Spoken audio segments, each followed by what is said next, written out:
Okay. No, that's gotta stop.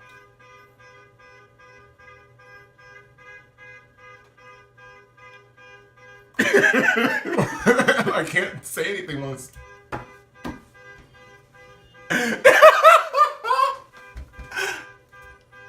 What the fuck? Okay. I can't. Well, it's gonna pick. Okay.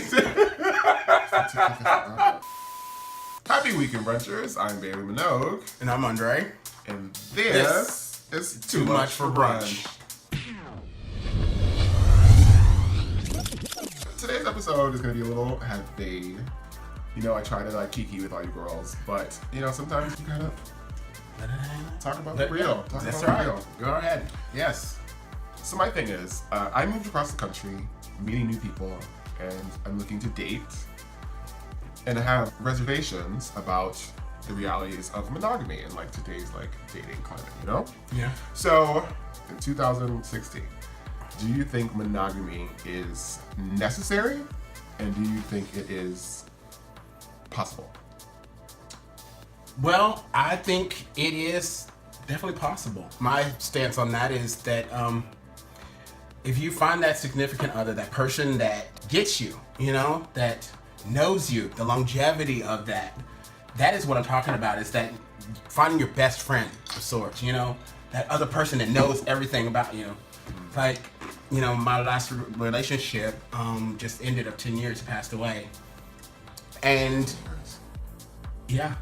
My longest relationship was 3-4 years, like 3 going on 4, the last year was nonsense. So I don't know if it really counts, but we were living together, we were engaged. My thing with monogamy is I do not think it's necessary. I think that as adults, you can talk about, you know. I don't feel like anything's a necessity per se. Yeah, like I feel like as adults, you can make up your own rules. Yeah. If you want to do that, then you can do that. You know, from what I've seen, it still works. You know, because both people are secure within that relationship to know that neither one of them is going to go anywhere. You know, and so therefore they're both secure in that relationship. The trust issue is a big part. If you have an open relationship, you have you have to have trust, communication. Yes. And those are fundamental parts of a relationship that are crucial to have.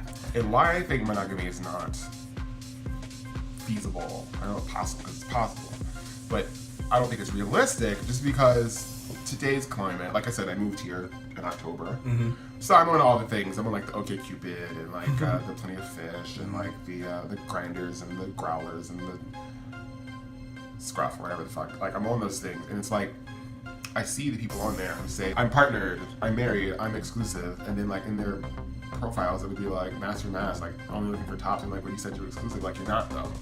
And also I think you're in an open relationship and you're like on Grindr 24/7 because I think that's so much. If you have a boyfriend who you live with or you share a lot of your time with, even if you are in an open relationship, I feel like if you're just on Grindr night and day, then why do you have a boyfriend? What's the point? Well, that one is an interesting little point. Some people do feel, you know, if they have a high sex drive, their partner may not have the same sex drive. Like in my relationship, you know, my partner had more sexual partners than me. I'm not that,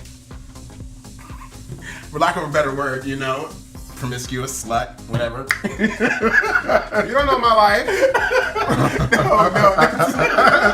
No. Even then, with all of those, like I said, the Growlers and the Grindrs and the Gay.coms and all the media. Oh my Jesus, is Gay.com still a thing? Yeah. Oh yeah, that's still out there. I was on Gay.com. Yes, there's Craigslist as well. It's like okay.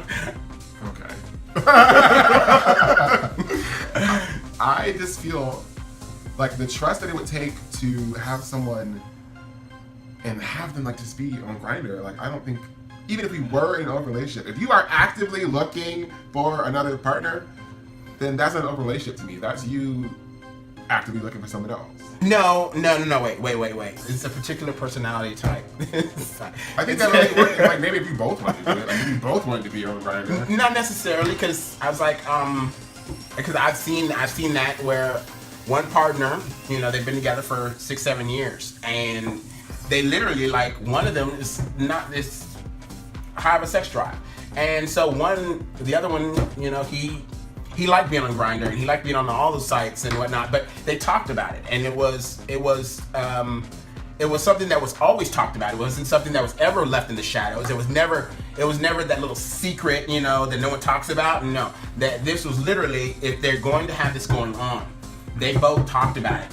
It's like, and this one guy was just not, he was not able to just go meet these guys without communicating with his partner, saying, and that's another thing, that's weird too. See, I know, like, I just met so-and-so on Grindr, I'll be right back. No, but see, that's a judgment. See, and we try and get away from judgment. That is not a judgment. It's just a judgment. My boyfriend, could it be like, yo, baby, I was on Grindr and this guy is 700 feet away. I'll be right back. Well, see, No. me, I couldn't do that. No, I'm saying that other people don't have the, you know, what they can do and what they can't do. But what the main part of it is, if you come down to it, if it's not communication and you guys aren't talking about it, and this is a little secret that's going on. But the thing is, even if it was out in the open, I wouldn't be okay with it. And I feel like Grindr is such a huge part of our community as gay men now. That like, if you're not on Grindr, you do. Like, I'm on Grindr because I don't know anyone in Texas. But all the guys that I meet haven't really been worth anything. So I guess I gotta stop looking on Grindr, right?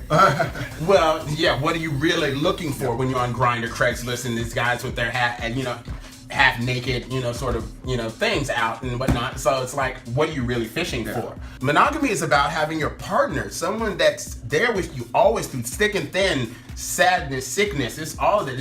If you're a partner, it's your husband, it's your other half. Recently, I met a guy. It's been about almost 2 years. We're not together, but like he's like everything to me.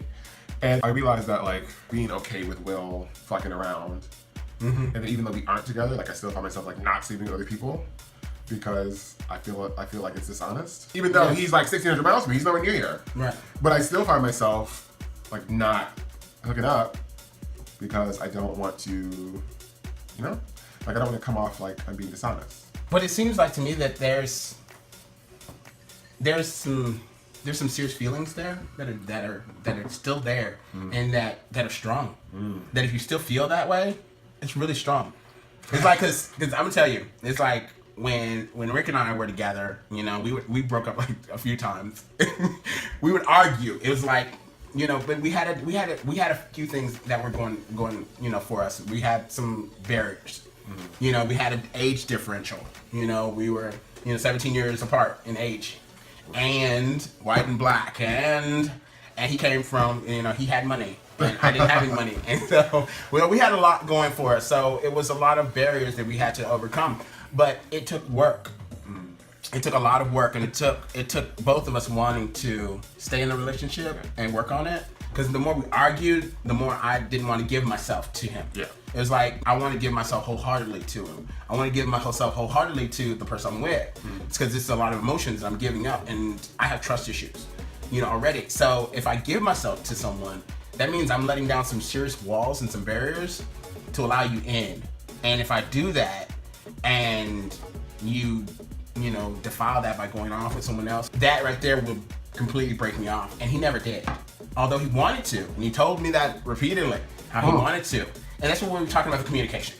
See that connection, that feeling that doesn't go away. It's like it's stuck there. And so literally in everything you do and everything that, you know, you guys did together and everything that you're doing with apart still brings him back into the picture. You know, like for instance, I've been riding down the street and I see a place, you know, that Rick and I would frequent, and it brings me to tears. It's like, you know, and it brings back those thoughts and those memories and those emotions and those feelings. And sometimes we go through life and we may get blessed with that partner that we get with and that we connect with. And I guess that's the part is that we really connect with.